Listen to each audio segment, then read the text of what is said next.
Hello, I'm Emily Maguire, author of Rapture, which I am delighted to learn has been longlisted for the 2025 Stella Prize. Rapture is inspired by a 1,000-year-old story about a clever young woman who runs away with her lover to join him in his monastery.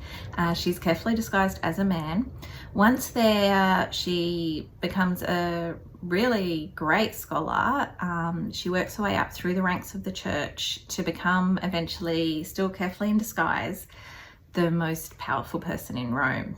It's my 10th book, my 7th novel, and in, some significant ways, it's a huge departure for me. All of my previous books have been pretty much set in the here and now, whereas Rapture is set 1,000 years ago, and it moves from northern Germany to Athens to Rome. But I think in its themes, and I hope in its energy, it is the book I've been working towards writing for the last 20 years of my writing life, because it's really about what it is to be an ambitious woman in a world that wants women to keep themselves small.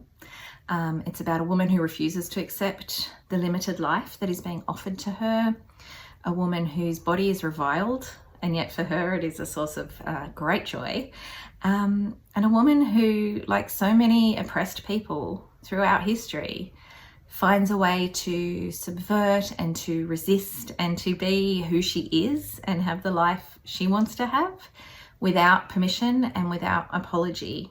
It's a book that I had some trepidation with writing because it was so different to anything I'd ever tackled before in terms of that historical and geographical setting. But one of the things that gave me courage was, as I got further and further into it, getting to know the character herself, this young woman, Agnes, who is someone who does that extraordinary thing that every now and then someone in this world is able to do, which is to ignore all the societal messages around her about what she's supposed to be doing and who she's supposed to be, and just follow this inner voice and this inner drive.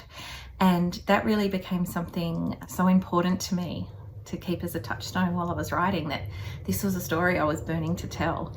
And any ideas about who can and cannot write historical fiction, or whether this was too big a scope, or any of these other kind of writerly doubts, I just kept pushing away and thinking of Agnes, who would just go there if that's what she was driven to do.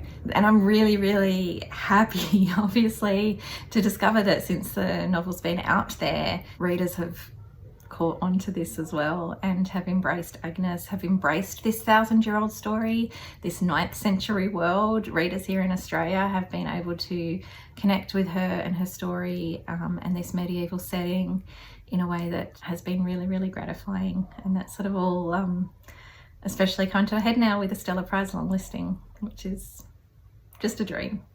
Thank you.